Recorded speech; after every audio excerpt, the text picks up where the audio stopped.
Hi everyone, Brad Drew here. I just got back from the Palouse a couple weeks ago. I was out in eastern Washington, western Idaho, photographing the farm country out there, and it was a wonderful experience. I had a great group, and I'm still working on a lot of my images. What I want to do today is take us out and just walk you through my process. And when I was out there, I photographed with my Fuji cameras, both color and infrared, but I did a lot of work with my iPhone. The iPhone today is getting so good in terms of what it's able to do. So I photographed this sweet little scene here using the native camera in the iPhone. I had it set to record in RAW. And if we swipe up on this image, you can see here that I was using the 3x or the 77 millimeter lens on the camera. I had a 12 megapixel file at 26 megabytes in size. So a nice healthy file. It looks pretty good actually for a RAW file right out of the camera, but I want to take it into a RAW editor and really pull out the colors and the dynamic range in this photo. So what I'm going to do, I think the best, for me, the best RAW editor that we have on our phones today is Lightroom Mobile. It's an app that you can download it for free and get a limited number of tools that you can use, but it also comes with the Adobe Creative Cloud subscription that includes Photoshop and Lightroom on your desktop. If you subscribe, you can also install the full version of Lightroom Mobile on your iPhone or Android. Really amazing tool. So what I'm going to do, I'm in my camera roll, and I'm going to take this into Lightroom. And to do that, I'm just going to come down here to the share icon and tap on it. And here I've got a tray of different tools, and one of those is Lightroom. And I'm going to tap on that. It's a very quick way to take me into Lightroom. I'm going to tap Lightroom now, and it takes me into the import area, and it just tells me it loaded successfully one photo. If I scroll down a little bit, there it is right there. Notice it tells me it's a DNG, which is Adobe's open source RAW format. It's a digital negative, and it's taken that ProRAW file we have and imported it right in there for us. So what I'm going to do is tap on that to open it up, and we're now in the RAW editor. And let me get this out of the way too. We're in the RAW editor, and I'm going to show you the workflow that I use for nearly all of my color images, and also even some of this for my infrared images. So the first thing I'm going to do, first of all, we're here in Lightroom. Notice that I have a histogram. It's really helpful to have that displayed when you're editing. If you don't see that, come up here to your ellipsis, tap on that, and come down to where it says View Options, tap on that, and make sure that you have Show Info Overlays on. Now, when you come back to the image, you should see the histogram. One of the cool things about this is sometimes when you're working, the histogram, can get in your way and you might not see things. If you take two fingers and tap on the screen, I can put that away. If I tap two fingers again, it gives me the metadata for the image. If I tap again, it brings back the histogram. So just a couple of little tips there on how to make the histogram display for you. So here's my process. The first thing that I'm going to do is do an auto adjustment. That gives me a start on where I want to go with this image. So I'm going to tap auto, and notice when I do, it just made a few subtle changes. There's before and there's after. Mostly I notice it in the clouds, kind of lifting some of the shadows there and brightening up the sky a little bit. The next thing I'm going to do is skip all the way over here to effects. And I'm going to only work with two things in texture and clarity. Those are the only two things I'm going to adjust here. So take texture, and I'm going to bring it up to about 30. And then I'm going to take clarity and bring it up to about 17. And if you notice, sometimes it's hard to read the numbers down here on the sliders. But if you look up at the top, as I move the slider, you see the numbers up there moving. It's just an easier way to see what you're doing. So there, bring that up to about 17. And these aren't magic numbers, but if you zoom in and check things, you'll find on most images, you're going to get close to what you want there. The next thing I'm going to do is go to Details, which is this tab right here. And this is where we do the sharpening. And I'm going to share with you sort of an unintuitive sharpening process. This is a process I learned from my good friend Jack Davis, and I've been using it for a couple of years, and it works wonderfully. I'm going to take this top slider, and I'm going to bring it almost to 100%. I'm going to bring it up to 147 or so. Then I'm going to take my radius here, and I'm going to bring it up to about 2.7, almost to 100%. Detail, I'm going to drop to 0. And then my masking, I'm going to bring that up until I get to about 97. So what's going on here, and again, I'm not technically oriented in the sense that I fully understand this, but it's a smart sharpening tool. It knows to sharpen the things that need to be sharpened and to avoid sharpening things that, like the sky, that you don't want. If you were to hold your finger on the screen and at the same time drag the masking slider, notice how as you bring the slider there, it's showing you very little sharpening going on. But as we bring it up here, you can see that the white areas there, those are the edges that are getting sharpened, whereas the clouds and the things that you don't want sharpened are not going to get sharpened. I don't do that every time I sharpen something to check it out. I've just learned that it pretty much gets me where I want to be. The next thing I'm going to do is go to optics, and I'm going to turn on both chromatic aberrations and enable lens correction. Chromatic aberrations, there's really nothing in here that's going to be affected by that. But the lens correction, watch the center of the image here when I turn on lens correction. Did you see that little shift? I'm going to turn it off, and it shifts back, and I'll turn it on again. So it's really just kind of correcting for any distortion caused by that 77 millimeter lens. It's a very subtle change. You probably won't even notice it, but I think I see a difference when I print large. And so I do turn that on every time. The next thing I'm going to do, I don't need to do any leveling. My horizon is level. I don't need to do that. If I did, I would use the geometry tool to level my horizon. But in this case, I don't need to. And I'm going to go over here to color and tap on color. The color tool in Lightroom is one of my favorites. It allows you to work with individual colors in your image.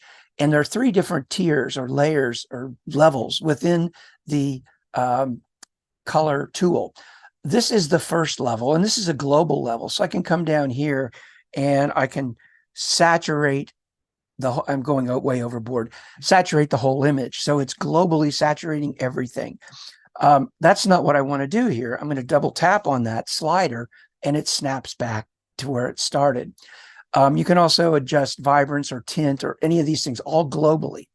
But the other layer in here that you have, you can go to the mix tool here, tap on mix, and now you can select any one of the colors that you see here and isolate them, and then adjust the hue, saturation, and luminance of just that color. So for example, let's just zoom in on this barn. There's a little bit of red in there. So if I come over here and tap on, and I don't know if this is going to work or not, if there's enough red in there. I'm going to tap on red. So now you can see red is selected. And now if I take my saturation and bring that up, it is saturating just the red in the image. I can also brighten that red up with luminance or drop it down so it's a more dense color. So if we hold my finger down on the screen, there's before and there's after. So it just brought out the red a little bit in that barn. And if we look at it here, there's before and there's after. You can see it just brought it up just a little bit. We could also go and tap on sky here. And if I just wanted to saturate the sky, I choose one of the blues there. And now notice how if I go all the way up, I'm just saturating the blue in the image. And you might want to play with that just a little bit. Those are some of the things that you can do with individual colors, but there's yet another layer or level within the color tool.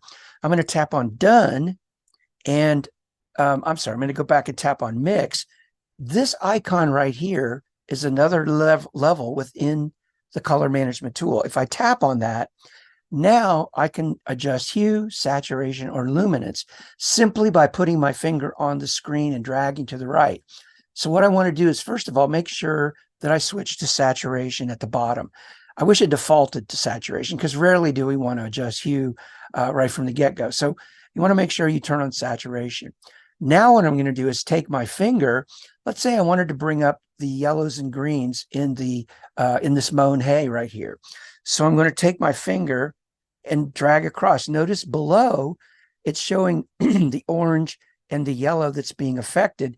And as I drag my finger across, you can see those values increasing until I get to 100% on one or the other of them. So I've got that up to 100% on yellow and 11 on orange. Way too much. So I'm gonna bring it back. I could take it all the way down to black and white if I want by sliding the other direction. So this is where you get to really address the color in the image the way you remember it or the way you want it to be. It's very tempting to oversaturate and make things more colorful than they are in reality. And, you know, I'm guilty of that as much as anyone, but it's something to kind of pay attention to. But again, let's go up here and touch on the green. And there it's working with the yellow and the green again. I can come up into the sky, maybe back the sky off a little bit so it's not quite so bright.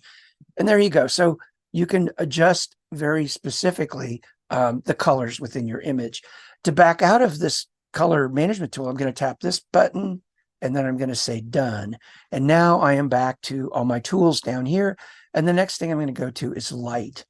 And when I tap on light, this is where you want to make sure you have your histogram displayed. If we look at the histogram here, you'll notice that there's a little bit of clipping over here on the black side of things, and there's a little bit of clipping on the white side of things. Even though our image doesn't look crushed blacks, or I don't see any completely crushed dark areas or blown out highlights, but you want to trust your histogram more than what you trust in what you see on your screen. So what I'm going to do, I'm going to come down to the bottom of these sliders, and you have two of them, white and black. I'm going to start with the black slider here, and I'm going to brighten those blacks, and I'm watching the histogram, and I'm just going to slide that up until the clipping has disappeared here. I'm no longer clipping on this side. If I drop those blacks way down, now I've got no detail in the shadows at all. And I'm going to bring it up until I get to right about there. Now I'm going to go over to the right side and notice I'm clipping a little bit here, which means there's probably an area in here that's a little bit too bright. So what I'm going to do is go to my whites, and I'm going to slide that until, look, I'm no longer clipping on the right side. Now, we could be done there, but sometimes what I like to do, particularly with my highlights, is to go to the highlight slider and drop my highlights down a little bit. And when I do that, it's bringing a little bit of detail back in my sky, which I kind of like, particularly in this image. So there's where we started with the image, and there's where we are now, just a little bit more detail in the sky and the clouds. We could also come down here to, shadows. And if we darken the shadows way down, look what it's doing to the shadowy areas here. We've really crushed them. We've lost the detail in these areas, and we've lost the detail in the front of the barn. But if I bring my shadows up, and even there's 0 where we started, and I could even go up a little further, and now I've brought up my highlights here. I get a little more detail in here, and I'm seeing a little bit more of that barn. Not as much as I want, but I'm going to fix that in a second. So those are some of the things. Again, you can kind of tweak these and slide these a little bit until you find the sweet spot for the contrast and color and everything in your image. At this point, still in Lightroom, I want to go over here to the masking tool. And this is really a neat feature. They really overhauled it last fall and have made improvements to it since then. And it's just really good. So we are in the masking function now. So masking is going to allow us to work with just the sky, or work just with the building and affect it only by creating a mask. So to create your mask, you're going to come to the blue plus sign here, tap on it, and you have all these different options for creating a mask. One is to select the subject. Another is to select the sky. You can use a brush and paint in the area that you want. They have a linear gradient and a radial gradient that you can use. And so where I usually start is with the sky. I'm going to select the sky. So watch what happens. I'll tap select sky. And there's my sky. You notice it's highlighted in red. And now I'm going to come down to my tools down here. I have a light slider here, or a light adjustment. Tap on that and I can adjust all of these different things. What I might do here, I could lift my highlights up and make that sky really bright. Actually, doesn't look too bad. And if I want to get rid of the pink, I can tap this little icon up here, the mask icon, and now I can see if I bring those all the way up, I'm starting to blow out some of these areas here. But you may want to have that sky brighter, or you may want to drop it down. And notice now I've added a little more drama in the sky. And this is kind of where you get to make these decisions about how you want it to look. You were there, you know what the sky looked like, and you get to play with these different options. And you can be, there's no rule against being creative here too. You don't have to do reality if you don't want to. I'm going to bring that back up a little bit until it's about right there.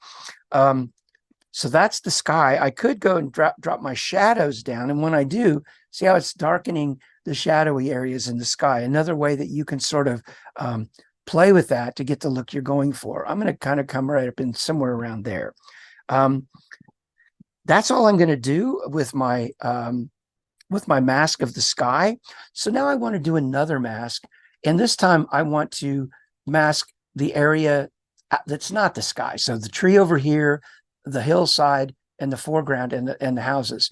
So I'm going to tap on this mask icon again, tap the plus sign, and this time I'm going to say select the sky again, and it does. But now I'm going to come down here and I'm going to invert it. I'm going to tap invert, and now I've masked everything else in the image. Once again, I'm going to come down here to light, and now I'm working just with those elements that are red right now. So if I take my highlights, I could lift my shadows a little bit. I might do that. I could also lift my highlights a little bit, or I could, here's where you just kind of play around. I like to maybe add a touch of contrast here too, which is going to spread things out between the highlights, the bright spots, and the dark areas. And so now I'm liking what I'm seeing there. The next thing I'm going to do is go over to my effects. And because I want this area to be crisp and reveal the texture, so I'm going to bring that up a little bit and give it just a little bit of clarity as well. So now, and that's affecting only this foreground. And if I tap on this again, I can see all my masks here. If I go back to my sky mask, I forgot something that I often do when I'm working with the sky. I'm going to come back here and I'm going to tap right here.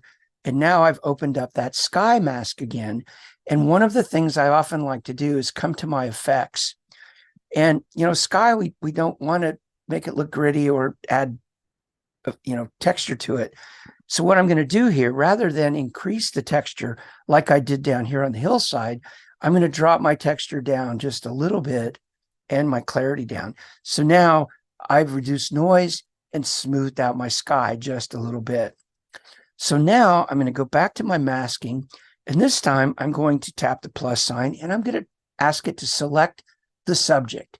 Now, sometimes the subject is very defined and it knows exactly what it is and it finds it, and other times it may not select what you want. Let's just see what it does if I tap select subject. So there we go. And look, it really did find the subject. It found the two sheds. Now, what it didn't do is get this part of the shed, and it got this tree back here, which is not really part of the barn. So we could do a couple different things. I can go in here and tap on this mask, and come on, notice I can add to the mask or subtract to it. So I'm going to say, let's add to the mask. And I'm going to add by using a brush. And what I'm going to do, I'm going to zoom in a little bit, and I'm going to take my finger and I'm going to include this part of the barn that it missed. All right. Next, I'm going to tap here on this mask again, and I'm going to subtract from mask 3. And I'm also going to use a brush. And this time I'm going to zoom in over here, and I want to take the mask off of the tree. So I'm just going to come in here and wipe the mask away from the tree. And I'm going pretty quick. You can be very accurate with this. So now there's our mask on the two buildings, which is what I really want to work with. So I'm now going to come down and tap on my light adjustments. And I'm going to start by lifting my shadows a little bit. See how I can bring up the front of that barn? And I like that. And I could also bring up my highlights a little bit just to bring out those areas of the barn that are white. Let's see. I could just try a little contrast, which is going to darken the darks and brighten the whites. I don't think I want that there in that case. I might bring my shadows up even more.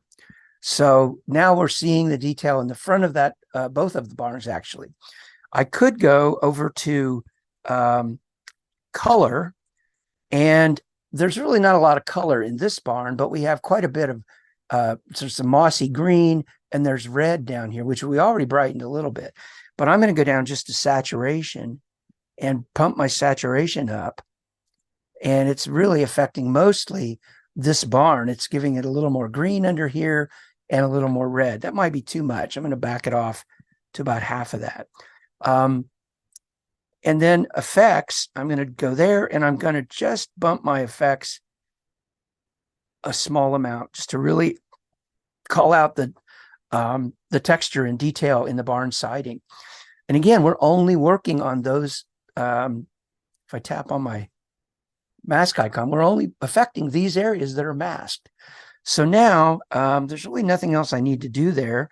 I don't need to add any more masks. So what I want to do is commit to all of those changes that we did in the masking tool in Lightroom. So I'm going to click the check mark. And now there is our image. If I hold my finger down, there's where let me do it again. There's where we started. Look how dark the barns are. And there's where we are now. It's brought up the colors a little bit. The yellow and the green are brighter. We've brought out detail and texture in these two barns. Let's do that again. Let me zoom in a little bit. There's before and there's after. Tremendous difference. At this point, there's really nothing else I want to do with this image in Lightroom. So I'm going to save it out to the camera roll. So I'm going to go up here to the share icon right here, tap on that, and I want to save it to my device, which in this case is my iPhone. Before I do that, I want to show you these settings here. Once you set these, you don't have to set them every time you save, but it's important that you check them initially. And I also check them anytime there is an update to the software, because sometimes it will throw my switches and, it'll affect things. So I'm going to tap on the sliders here, and it takes me into a settings panel. And this is where you tell Lightroom how you want to export this file. Now, we had been working with a DNG file. And if I tap here, you can see that I can save it out as a JPEG or as a TIFF. And, many people like the lossless TIFF files, and there's nothing wrong with that. But be aware, a TIFF file can sometimes be, 3 to 10 times the size of a JPEG. So just keep that in mind. It's also lossless, and you can do other things in terms of the quality of the image. But the JPEG, I find, is wonderful. Once you've processed the raw file and kind of extracted the goodness from the raw file. The other thing you want to make sure is that you're set here to save at the largest available dimensions. So if I come down here, open that up, largest available dimensions is selected, not small or custom. And then image quality, same thing. You want to make sure that it's not anything less than 100%. And there's a bunch of other things you can explore on your own. You can add a watermark and some other things. Once I've made changes to this and got it set the way I want, make sure you click the check mark and not the X. If you don't click the check mark, it won't save your changes. So go ahead and check that. So now here we are. I want to save this, a copy of this file to my device. There we go. And it's going to render it. Takes a second. And it's going to give me a message down here. There we go. And it shows that a copy's been saved. And so it's temperamental today, so I'm not sure what's going on. So let's go back out to our recents and camera roll. And there is that image. We turn it sideways. And, it's really looking quite nice. And now there are a few things that I want to do with it. A couple of little things. They're really minor. Notice over here, there's a telephone pole with some wires, and there's a little piece of a tree kind of popping up over the horizon. And I just don't like that. It's a little distracting. So I want to clean it up. And there's a perfect way to do that. So what I'm going to do, we're looking at the image in our camera roll.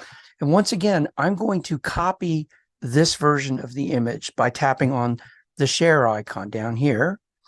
And I'm going to copy the photo. And now I'm going to go to another tool called ReTouch. I just swiped down in the center of my phone and it's not in the tray. So I'm just going to type TOUC, and there it is. This is the tool. This is a tremendous content-aware tool for removing unwanted elements from your images. It works on iPhone and Android. I think it costs $3 or $4, and it's really wonderful. I think it's better than most of the desktop options that we have for removing elements from an image. So I'm going to go ahead and tap on that to open it up, and you notice it has a paste image button right here. I'm going to tap on that, and boom, it loads that image in there immediately.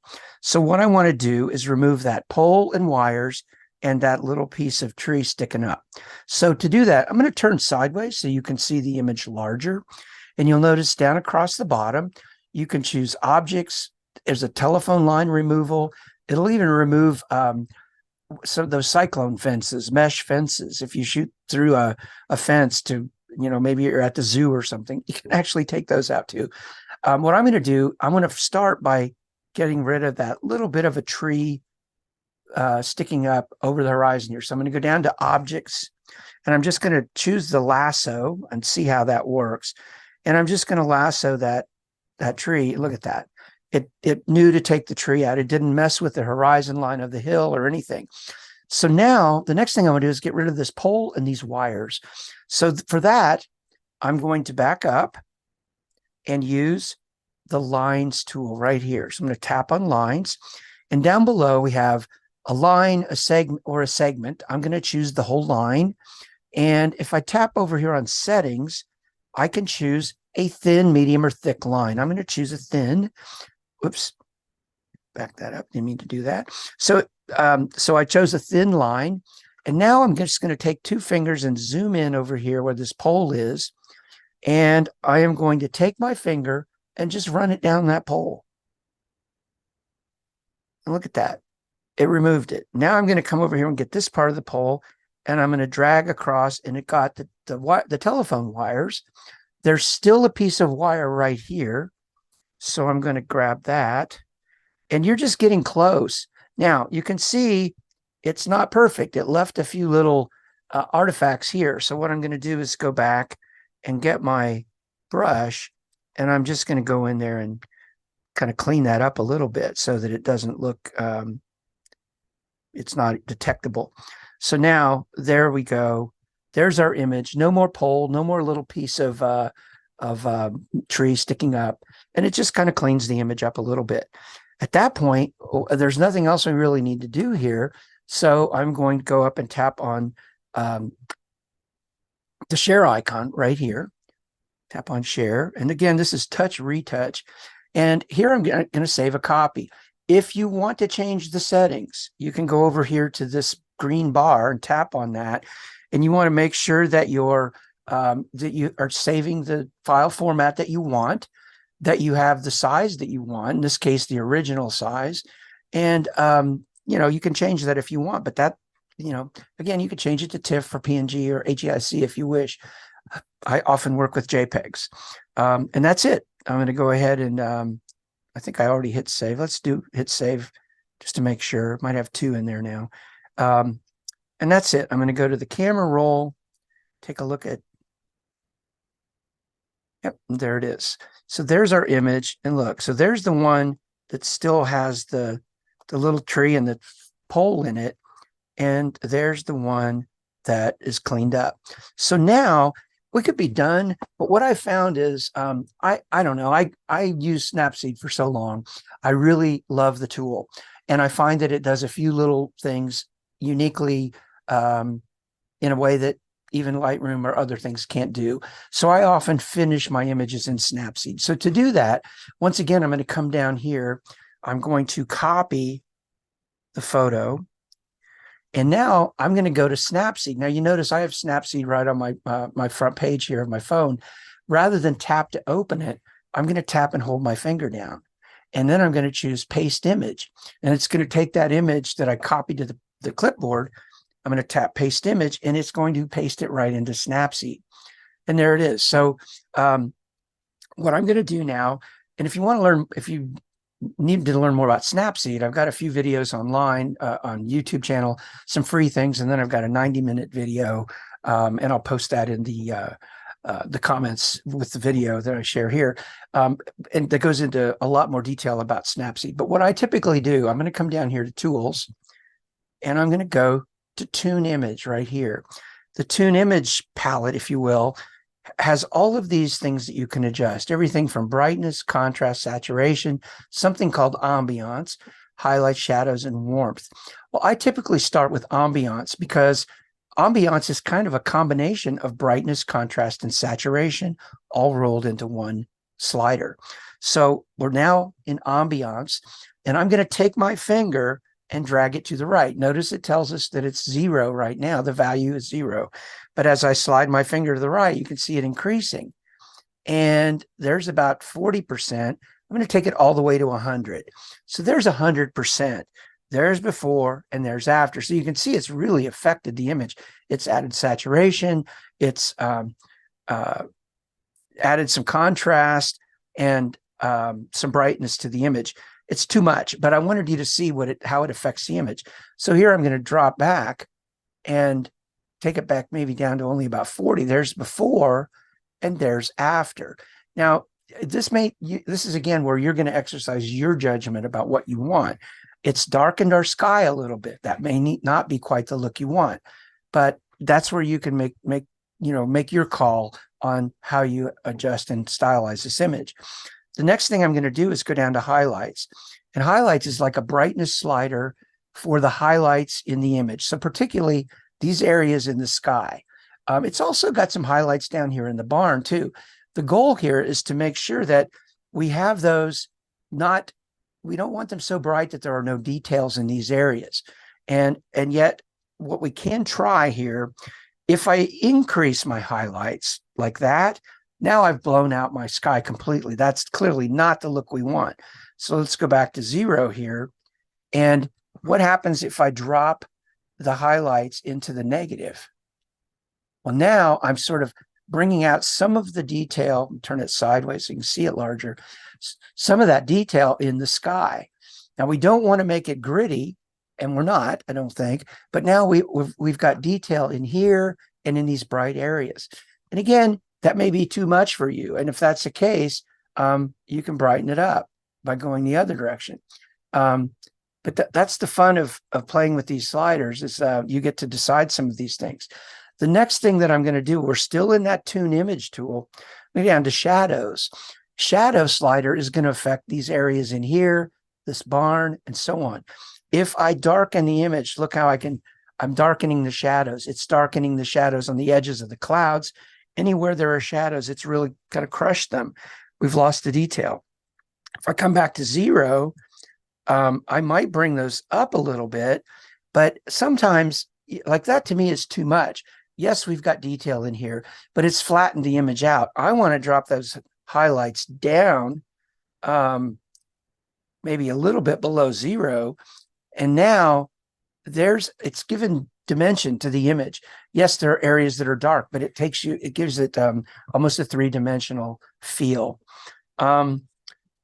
If I wanted to, I could come down here and affect the warmth of the image. I could move to the left and cool it off with blue tones, or I could go to the right and warm it up with yellow tones. This is really pretty close to what I'd like. I might give it just a tiny pop of yellow to bring out some of the colors there. So now if we look at this, there's where we started and there's where we are now. Subtle differences, but I think they're fun changes to make in our image. I still would like to see maybe a little bit more of that barn. So one of the ways to do that if I go back to my tools and do another tune image, I'm going to tap on that, and I'm going to zoom way in, and I'm going to go to brightness. Well, actually, let's start with shadows. I'm going to lift the shadows and see, it's very subtle. I just brightened up that barn. There's before and there's after. And maybe I'll back that off a little bit. But the problem is I just brightened the whole image. And that may not be what I want. I don't want to brighten these areas over here. So what I'm going to do, I'm going to commit to the change of brightening things there. But I want to just brighten the barn. So I'm going to use the masking feature that's part of SnapSeed. So to do that, I'm going to come up here to the top right here where there, is that in the way? Let's move that out of the way. Well, that's still in the way. There's a little share icon right here. I'm sorry, a history icon right here. And I'm going to tap on that and choose View Edits. And here are all of the edits that we've made to the image so far. We started with an original that looked like that. And then we added a little bit of contrast and saturation and so on through ambiance. And then I added a little brightness to the building. So now there is our image. But this last time I brightened everything globally. And all I want to do really is affect this area right here. So I'm going to tap on the image layer. And here I have three options. I could throw this layer away by tapping the trash can. I could tap the sliders. It takes me back into that adjustment where I can kind of tweak it a little bit, or I can choose the mask. When I tap on the mask, it's going to show me the image, and it's showing me the image without that brightened shadows appearing yet. It's waiting for me to say where I want the brightness to be.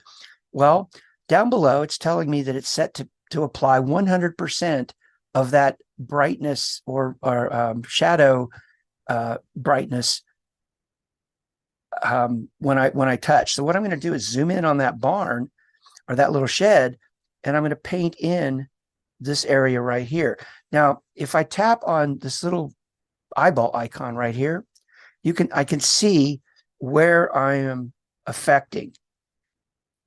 And then if I want to, I can use the red to help me, then I can turn the red off. And now I can see there's before. Oh no, I have to commit to that. So let me go ahead and commit to that. So now if I hold my finger down, there's before and there's after. So we've brightened this area. We've kept the shadows in the edges here and in this area for a little dimensionality. And now we went from that all the way up to that. At that point, I'm going to go ahead and back out of this, and we can be done. There is one thing I often like to do as a finishing touch. I'll turn this sideways so you can see it larger. I love adding a vignette to my images, and there's a tool over here called Vintage. There is a vignette tool too, but the Vintage tool, I kind of like it. It's great if you want to stylize the image. You can add different color palette and color tones for things you want to stylize. The one on the end here, though, doesn't really change your color much. It's only a kind of giving it a darker vignette. So you can see there's before, there's after. But if it's too much vignette, if I slide up and down, I can see that that's a vignette of 30. Well, I'm going to drop that vignette down, maybe only to 15. There's before and there's after. So now all I've done is kind of give a little bit of a container around the exterior of the frame and bring the viewer into this part of the image. And that's the last thing I would do. I'm going to go ahead and click the check mark. And now I'm going to tap the share icon over here. I'm ready to save it. And I'm going to save a copy. So why do I save a copy? So if I save up here, it's going to it's not going to make a copy of the image. It's going to save those changes directly to the image that's in the camera roll. You can undo those, revert it to the original, but I don't like to do that. I like to make sure that I have a copy. If you do a copy, when you save a copy, it's going to save the image with all of the layers that you've created in SnapSeed. And because those layers are being saved, you can reopen the image at a later time and go back in and manipulate those those adjustments. So you can continue to edit. If you export an image, it saves a copy of it, but it also flattens those adjustment layers. So you can go in and make new changes to the image, but you can't go back and tweak the adjustments you've already made. So I like to choose save a copy. It gives me a few more options if I decide I need to go back. So I'll go ahead and do that. It's going to render the image, and there it tells us it's saved. Go out to the camera roll, and there's our image. I mean, that's pretty sweet. And considering, that's an iPhone image, handheld, and yields such a wonderful image. Well, that's it. Thanks for watching today. I hope maybe you picked up a few things and apply that you can apply to your images. And I appreciate you being here. Thanks a lot. Until next time, keep on creating.